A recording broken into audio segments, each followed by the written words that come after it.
রাজশাহীর দুর্গাপুরে দাউকান্দি সরকারি কলেজে আলোচিত মারামারি ঘটনায় কলেজটির প্রদর্শক আলেয়া খাতুনকে সাময়িক বরখাস্ত করেছে কর্তৃপক্ষ।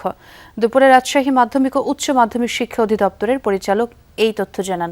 এর আগে কলেজ পরিদর্শন ও সংশ্লিষ্টদের সঙ্গে বৈঠক করেন তিনি।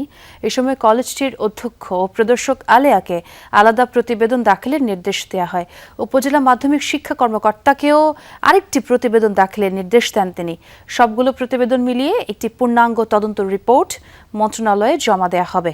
এদিকে দাউদকান্দিতে স্থানীয়দের ব্যানারে অধ্যক্ষ আলেয়া খাতুনের শাস্তির দাবিতে মানববন্ধন হয়েছে। 23 এপ্রিল কলেজে বিএনপি নেতাদের সঙ্গে প্রদর্শক আলেয়ার হাতাহাতি ও মারামারির ভিডিও সামাজিক মাধ্যমে ছড়িয়ে পড়ে। এই ঘটনায় পরদিন বিএনপি স্থানীয় এক নেতাকে বহিষ্কারও করে। প্রিন্সিপাল ডক্টর আব্দুর রাজ্জাকের সাথে কথা বলেছি এবং যিনি ভিকটিম বলি আর এই কলেজের যিনি ম্যাডাম আলী আক্তার হীরা তাকে আমি তার সাথে কথা বলেছি, তাকেও একটা প্রতিবেদন দিতে বলেছি। ওনাদের বলছে আজকেই দিতে এবং আমি এই রিপোর্টগুলো পাওয়ার সাথে সাথেই মাউসিতে ঢাকা শিক্ষা মন্ত্রণালয়ে এবং আমাদের বিভাগীয় কমিশনার স্যারকে এই প্রতিবেদনগুলো আমি দেব।